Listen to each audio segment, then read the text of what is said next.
जितने भी छात्र छात्राएं क्लास 9 के सेकंड टर्मिनल के एग्जाम 2023 में देने वाले थे उनका जो वायरल प्रश्न पत्र लेकर आ चुके हैं यहाँ पे मैथमेटिक्स का यानी गणित का पेपर लेकर आ चुके हैं। तो जितने भी क्लास 9 के विद्यार्थी हैं वीडियो में अंत तक बनेगा, तभी आप लोगों को सारे प्रश्नों का आंसर मिल पाएगा। और जितने भी आपके साथी हैं, मित्र हैं क्लास 9 के, तो सभी के पास आप लोग इस वीडियो को शेयर कर देगा ताकि हर एक बच्चे के पास जो सेकंड टर्मिनल का वायरल प्रश्न पत्र है वो पहुंच सके। ठीक है, और जो लोग अभी तक चैनल को सब्सक्राइब नहीं किए हैं तो इस चैनल को सब्सक्राइब करके आप लोगों को बेल आइकन यानी घंटा नीचे दिख रहा होगा तो उस घंटा वाले आइकन को जरूर प्रेस कर लीजिएगा ताकि इसका जो सब्जेक्टिव पार्ट यानी कोई भी आपका एग्जाम का जो आपका वायरल प्रश्न पत्र है आप लोग के पास सबसे पहले पहुंचेगा। ठीक है, तो आप लोग उसको जरूर प्रेस कर लीजिएगा। तो आप लोग इस वीडियो में हम बताएंगे इसका पीडीएफ है वो आपको कहां से मिलने वाला है और किस तरह से आपको डाउनलोड करना है। तो आप लोग वीडियो में अंत तक बने रहेगा तभी आप लोगों को समझ में आएगा किस तरह से आपको पीडीएफ मिलने वाला है। ठीक है, तो चलिए सभी लोग जितने भी क्लास 9 के विद्यार्थी हैं वीडियो में अंत तक बने रहना आप लोग को। तो देख सकते हैं आप लोग का जो टाइमिंग मिलने वाला है 3 घंटा 15 मिनट का आपका मैथ का एग्जाम होगा और आपका जो 100 मार्क्स का एग्जाम होगा बाबू। ठीक है, यहाँ पे सेकंड टर्मिनल का एग्जाम हो रहा है। जैसे कि आप लोग फर्स्ट टर्मिनल के एग्जाम में क्वेश्चन का पैटर्न था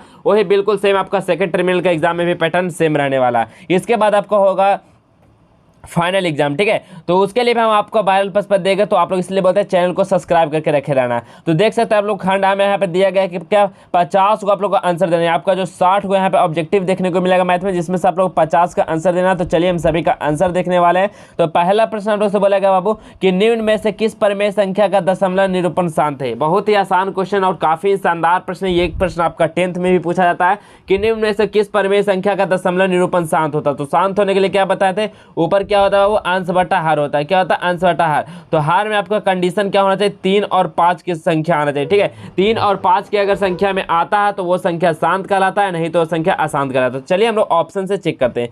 तो जैसा कि ऑप्शन देखेंगे 2/11, 11 का कोई भी फ्रैक्शन होगा तो 2/11 ही हो जाएगा। तो देखिए 3 और 5 में नहीं आया तो यह संख्या क्या कहा जाएगा, अशांत कहा जाएगा। क्या कहा जाएगा, अशांत कहा जाएगा। तो ये तो होगा नहीं। अगला देखेंगे 5/9, 5/9 को कीजिएगा तो 5 × 3 × 3 हो जाएगा यानी 3/3 के फॉर्म में बना है। और हम लोग को क्या होना चाहिए, 3 और 5 के फॉर्म में आना चाहिए तभी होगा। तो ये भी आसान हो जाएगा। इसी प्रकार हम देखते हैं ऑप्शन डी को जब आप लोग देखेंगे तो 11/30। तो हम लोग 11 को ऐसा ही 30 को हम लोग क्या लिख सकते हैं, 3 ×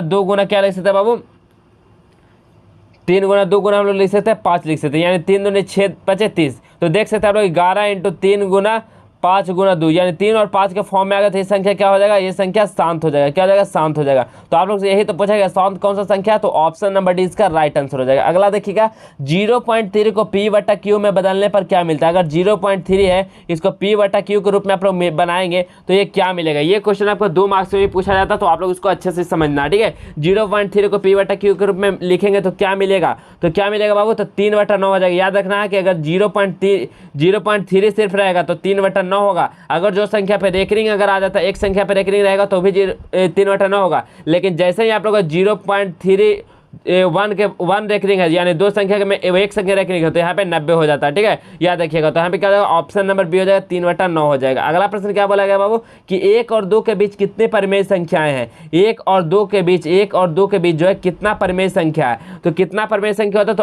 अनंत परिमेय संख्या होता है, अनंत होता है। तो option number C correct answer हो जाएगा। अगला है कि निम्न में से कौन सी संख्या अपरिमेय नहीं है पूछा गया, यानी कि कौन सी संख्या परिमेय है। तो अपरिमेय कौन सी संख्या है, जो रूट से बाहर नहीं निकलेगा वो संख्या अपरिमेय होगा। तो लेकिन आपने पूछा परिमेय, तो √3 क्या है, एक अपरिमेय संख्या है। √11 भी अपरिमेय संख्या क्योंकि रूट से बाहर निकलेगा नहीं। देखिए 2 तो परिमेय है लेकिन √3 एक अपरिमेय संख्या तो ये भी नहीं होगा। तो क्या हो जाएगा, ऑप्शन नंबर बी हो जाएगा। 1/2 क्या है, 1/2 देखिए p/q के रूप में यानी कि ये एक परिमेय संख्या है। तो ऑप्शन नंबर बी इसका राइट आंसर हो जाएगा। अगला है √10 × √15 बराबर किसका होगा। √10 × √15, तो देखिए √10 × √15 करेंगे तो क्या हो जाएगा, 150 हो जाएगा। तो 150 को हम लोग क्या लिख सकते हैं बताइए, 150 को क्या लिख सकते हैं। तो हम लोग देखिए 5 से 25 6 का 150 लिख सकते हैं। तो एक 5 यहाँ से क्या हो जाएगा, बाहर आ जाएगा तो 5√6 हो जाएगा यानी 5√6 कौन सा ऑप्शन हो जाएगा, तो ऑप्शन नंबर 1 5 का ऑप्शन नंबर ए बिल्कुल करेक्ट आंसर हो जाएगा। अगला प्रश्न बोला गया बाबू कि निम्न में से किसका मान 1 के बराबर होता है। किसका मान 1 के बराबर होता है, बहुत सारा ये क्वेश्चन बहुत जगह आप लोगों को पूछा गया, आप लोगों को कंपटीशन तक ये क्वेश्चन पूछा गया।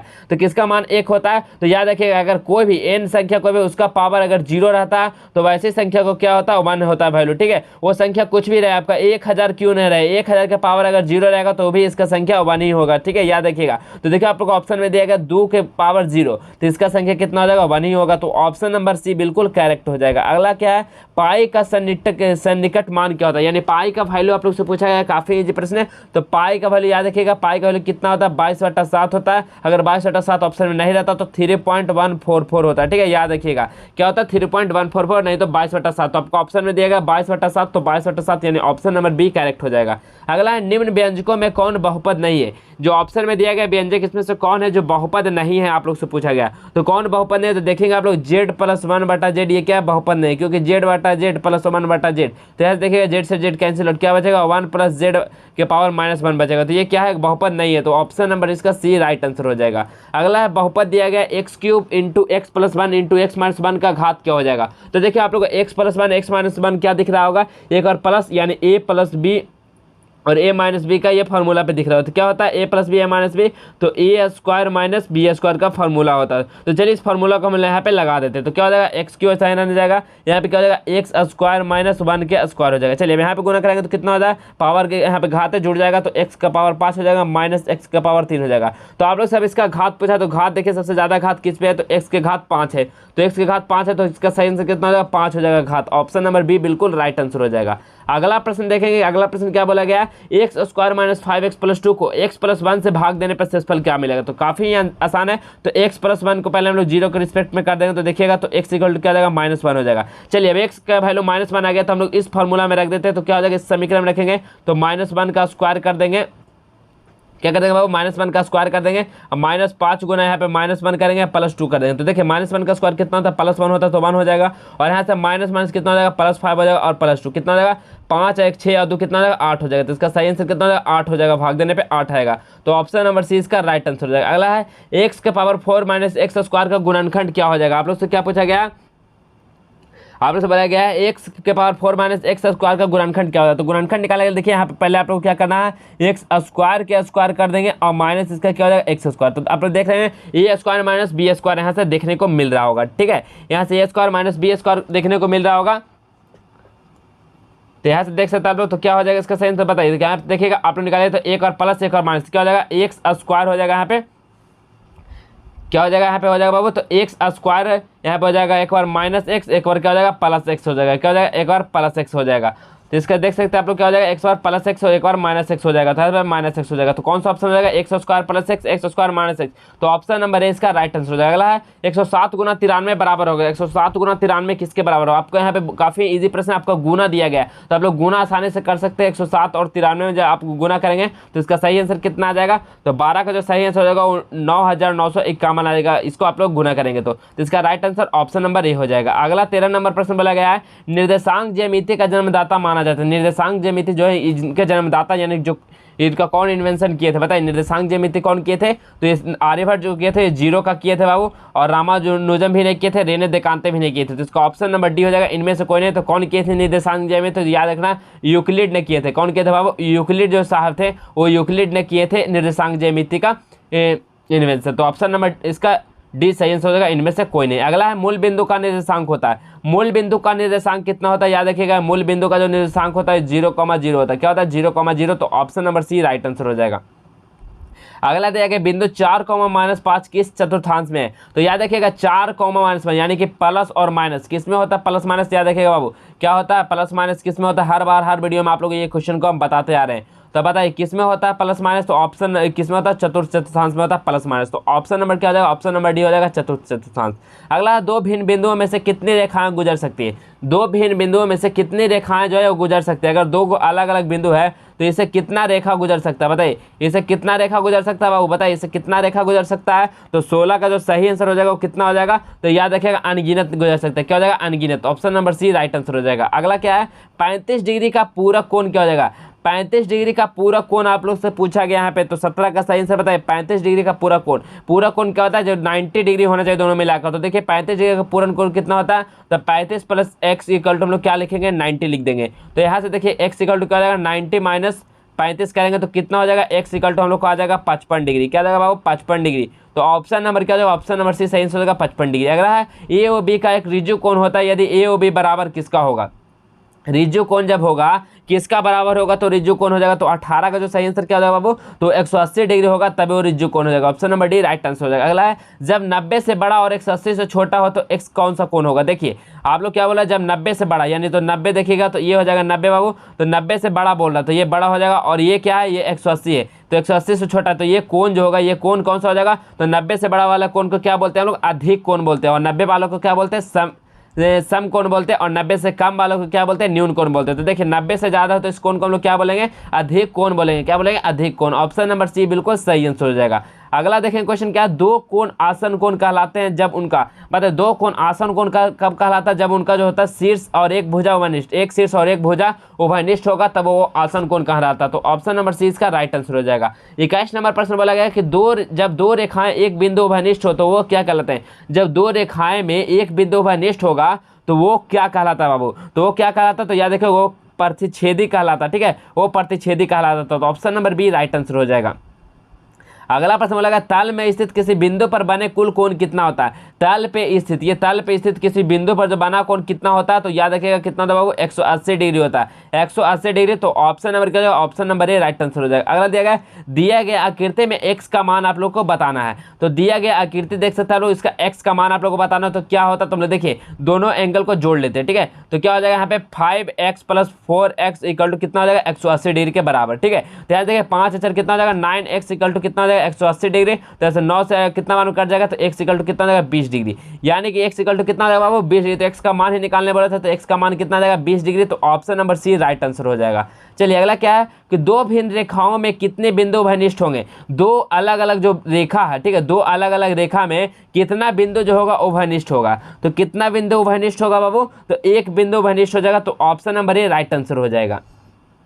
अगला प्रश्न दिया गया है, जब दो समांतर रेखाओं को तिर्यक रेखा काटती है तो एक ही और अंतः कोणों का योग होता है। बताइए जब दो रेखाओं तिर्यक रेखा काटती है तो एक ही अंतः कोणों का योग कितना होता है। तो एक ही अंतः कोणों का योग कितना हो जाता है, तो 180 डिग्री हो जाता है, ठीक है, याद रखिएगा 180 डिग्री हो जाता है। क्या होता है, 180 डिग्री हो जाता है। Option number C right answer हो जाएगा। अगला दिया गया, जब एम परपेंडिकुलर एन के है तो दिए गए आकृति में बड़ा कोण का मान क्या हो जाएगा। देखिए यहाँ पे इसका बड़ा कोण का मान पूछा है, लेकिन आप लोग आकृति में ऐसे अच्छे से क्लियरली आप लोग का फिगर में दिख नहीं रहा है, तो इसलिए हम इसका जवाब बिल्कुल सही नहीं बता सकते, ठीक है। तो इस क्वेश्चन का आप लोग जरूर देख लीजिएगा बाबू, ठीक है, और आप लोग से आंसर आता तो आप लोग कमेंट सेक्शन में इसका आंसर को कमेंट कर सकते हैं। चलिए अगला प्रश्न में देखेंगे, समबाहु त्रिभुज का प्रत्येक कोण होता है, समबाहु त्रिभुज का जो प्रत्येक कोण होता है कितना डिग्री का होता है, ठीक है। आप लोग से पूछा गया, काफी इजी प्रश्न है कि समबाहु त्रिभुज, ठीक है, समबाहु त्रिभुज इस तरह का होता है जिसका जो प्रत्येक कोण कितना डिग्री का होता है। तो याद रखिएगा प्रत्येक कोण हर एक कोण 60 डिग्री का होता है। कितना होता है, हर एक कोण जो होता है 60 डिग्री का होता है समबाहु त्रिभुज। और समकोण त्रिभुज कितना होता है, तो 90 डिग्री का होता है। तो आप लोग से समबाहु त्रिभुज पूछा गया, तो ऑप्शन नंबर सी सही हो जाएगा 60 डिग्री का, ठीक है। चलिए बाबू नेक्स्ट प्रश्न को बढ़ने से पहले हम आप लोग को बता देते हैं कि इसका जो पीडीएफ है वो आपको किस तरह से डाउनलोड करना और किस तरह से कहां से मिलने वाला, सारा आंसर की आपको कहां से मिलेगा। तो आप लोग बिल्कुल भी ध्यानपूर्वक वीडियो में बने रहेंगे, बिल्कुल भी स्किप नहीं करना, नहीं तो आप लोग से पीडीएफ डाउनलोड नहीं हो पाएगा।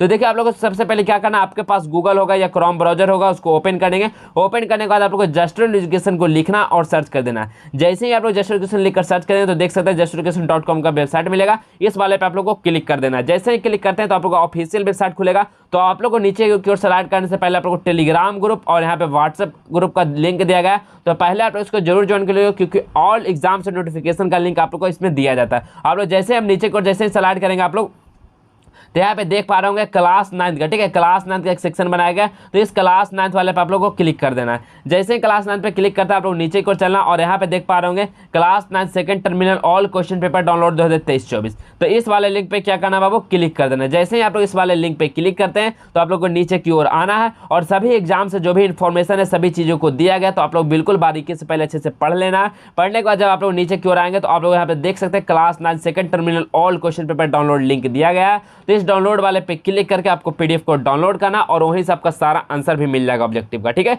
तो फटाफट जाइए डाउनलोड करिए। अगर डाउनलोड नहीं होता बाय द वे कोई सर्वर इशू के कारण तो आप लोग व्हाट्सएप और टेलीग्राम ग्रुप को ज्वाइन रखिएगा, आपको वहां पे भी इसका पीडीएफ प्रोवाइड कर दिया जाएगा, ठीक है। तो फटाफट सभी के पास आप लोग इस वीडियो को शेयर कर देगा। तो चलिए हम चलते हैं अगला प्रश्न की ओर। तो अगला प्रश्न क्या बोला गया बाबू, तो अगला प्रश्न बोला गया कि किसी त्रिभुज में अधिक से अधिक कितने न्यून कोण हो सकते हैं। कोई त्रिभुज है, ठीक है, कोई त्रिभुज बोला गया, त्रिभुज में अधिक से अधिक कितने न्यून कोण हो सकते हैं आप लोग से पूछा गया है। तो कितने से कितने कितने न्यून कोण हो सकते हैं बाबू? तो क्या हो जाएगा 28 का सही आंसर क्या हो जाएगा, कितना हो सकता है? तो 3 हो सकते हैं। 3 से ज़्यादा कोई भी त्रिभुज में न्यून कोण नहीं हो सकता, तो option number C right answer हो जाएगा। अगला क्या बोला गया प्रश्न, किसी त्रिभुज का एक भुजा बढ़ाने पर बना बहिष्कोण का मान अभिमुख अंतःकोण का योग के क्या होता है? बताइए, किसी त्रिभुज के एक भुजा बढ़ाने पर, ठीक है, कोई त्रिभुज है, इसका एक भुजा को अगर हम बढ़ा देंगे तो बढ़ाने पर जो बहिष्कोण का मान जो होता है अभिमुख अंतःकोणों का योग के क्या हो जाता है? तो याद रखिएगा वो बराबर हो जाता है, बराबर हो जाता है। Option number A right answer हो जाएगा। अगला क्या है, किसी समकोण त्रिभुज का एक न्यून कोण 40 है तो दूसरा न्यून कोण क्या होगा? किसी समकोण त्रिभुज का अगर एक न्यून कोण 40 डिग्री का है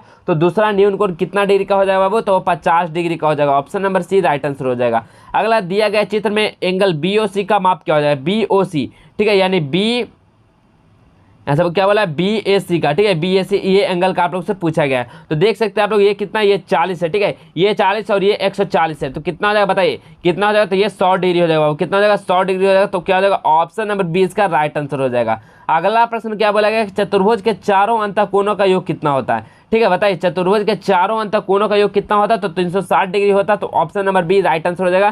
ठीक है, अगला क्या है, त्रिभुज के किन्हीं दो भुजाओं का अंतर तीसरी भुजा से क्या होता है? बताइए, त्रिभुज के किन्हीं दो भुजाओं का जो अंतर होता है ये तीसरी भुजा से क्या होती है बाबू? तो तीसरी भुजा से बराबर होती है त्रिभुज के। ठीक है, तो option number C right answer हो जाएगा। अगला दिया गया कि दिए गए चित्र में सबसे बड़ी भुजा कौन है? ये चित्र दिया गया है, इसमें सबसे बड़ी भुजा आप लोग से पूछा गया, तो सबसे बड़ी भुजा क्या हो जाएगा? AC हो जाएगा। AC क्यों होगा? क्योंकि हम लोग लिखते हैं पाइथागोरस प्रमेय से AC का स्क्वायर इक्वल टू क्या होता है? AB का स्क्वायर प्लस BC का स्क्वायर, यानी ये दोनों जो होता है एंगल, ये दोनों इस AC के बराबर होता है। तो सबसे बड़ी क्या हो जाएगा? AC हो जाएगा। तो option number C right answer हो जाएगा, AC। अगला प्रश्न हम लोग देखेंगे। अगला प्रश्न बोला गया कि समांतर चतुर्भुज के सम्मुख कोण होते हैं। समांतर चतुर्भुज होता है, इसका सम्मुख कोण क्या होता है? तो हमेशा बराबर होते हैं। तो option number C right answer हो जाएगा। अगला है, किसी समचतुर्भुज के विकर्णों का गुणनफल इसके क्षेत्रफल का कितना गुना होता है? किसी समचतुर्भुज के विकर्णों का जो गुणनफल होता है इसके क्षेत्रफल का कितना गुना हो जाता है बाबू? तो 4 गुना होता है इसके क्षेत्रफल का। कितना गुना? 4 गुना होता है। अगला प्रश्न दिया गया, त्रिभुज का क्षेत्रफल ज्ञात करने के लिए हीरोन का सूत्र आप लोगों को बताइए, हीरोन का सूत्र क्या होता है? तो याद रखिएगा, त्रिभुज इक्वल टू क्या होता है? त्रिभुज का क्षेत्रफल भी इसको बोलते हैं। तो क्या होता है? √S इक्वल टू क्या होता है? S-A और S-B और क्या होता है? S-C होता है। क्या होता है? S-C होता है। तो कौन सा ऑप्शन दिख रहा होगा? तो ऑप्शन नंबर ए बिल्कुल सही, इसका राइट आंसर हो जाएगा। यही सब सवाल आपका सेकंड टर्मिनल एग्जाम में आपको देखने को मिलेगा बाबू। ठीक है, चलिए अगला प्रश्न क्या है, ए भुजा वाले समद्विबाहु त्रिभुज का क्षेत्रफल क्या हो जाएगा? जिसका भुजा ए है तो समबाहु त्रिभुज का क्षेत्रफल क्या हो जाएगा? ठीक है, इसका भुजा ए है, जिसका समबाहु त्रिभुज का क्षेत्रफल क्या हो जाएगा? ठीक है, समबाहु त्रिभुज का क्षेत्रफल क्या हो जाएगा? तो यहाँ पर जाएगा √3/4 क्या होता है? भुजा स्क्वायर होता है। क्या होता है? √3/4 भुजा स्क्वायर। ऑप्शन नंबर सी बिल्कुल राइट आंसर हो जाएगा। अगला 39 नंबर प्रश्न दिया गया है कि एक समद्विबाहु त्रिभुज का क्षेत्रफल दिया गया 120 सेंटीमीटर स्क्वायर और आधार दिया गया 30 सेंटीमीटर।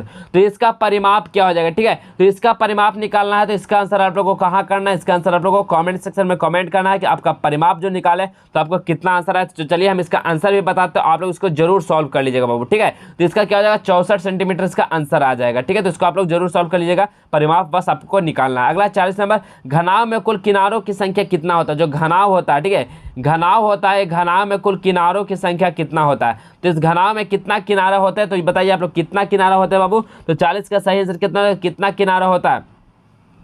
तो कितना देखिए, 1 2 3 और 4, और इधर भी देखिएगा 4 4 8 होता है, और 8 2 10 और 2 12, कितना किनारा हो जाएगा? 12 किनारा होता है। तो ऑप्शन नंबर सी इसका राइट आंसर हो जाएगा, 12 हो जाएगा। ठीक है, तो देखिए आप लोग सारे आंसर को आप लोगों को वेबसाइट पे दिया गया, तो वहां से आप लोग सारे आंसर को देख सकते हैं। नहीं तो वीडियो आप लोगों के लिए काफी लॉन्ग हो जाएगा, जिसके कारण सभी बच्चे यहाँ से देख नहीं पाएंगे। ठीक है, तो आप लोग देख सकते हैं 60 प्रश्न दिया गया, आप लोग 60 प्रश्न का आंसर जो है आप लोग को जस्ट एजुकेशन की वेबसाइट पर दिया गया, तो वहाँ से आप लोग क्वेश्चन पेपर को भी डाउनलोड करेंगे और साथ ही साथ इसका आंसर भी देखने को मिल जाएगा। तो आप लोग को एग्जाम में एकदम धुआं गर्दा मचा के आना है बाबू। अभी तक जो लोग चैनल को सब्सक्राइब नहीं कर तो चैनल को सब्सक्राइब कर लीजिएगा, कि जैसे ही आपको जो देख सकते हैं सब्जेक्टिव प्रश्न इसका वीडियो जैसे ही आप लोगों के पास आए तो आप लोगों के पास बिल्कुल सबसे पहले पहुंचे। ठीक है, तो चैनल को सब्सक्राइब कर लेना, और जितने भी आपके मित्र हैं साथी हैं सभी को आप लोगों को बता देना, और सभी के पास आप लोग इस लिंक को शेयर जरूर कर देना इस वीडियो को, ताकि जितने भी बच्चे सेकंड टर्मिनल के एग्जाम देने वाले इस बार 2023 में क्लास 9 का, तो सभी बच्चे के पास इस वीडियो को पहुंच सके। ठीक है, तो आप लोगों को वीडियो अच्छा लगे तो वीडियो को लाइक कर दीजिएगा। तो चलिए इसी प्रकार हम मिलेंगे आपको नेक्स्ट और नए वीडियो में, तब तक के लिए जय हिंद, वंदे मातरम।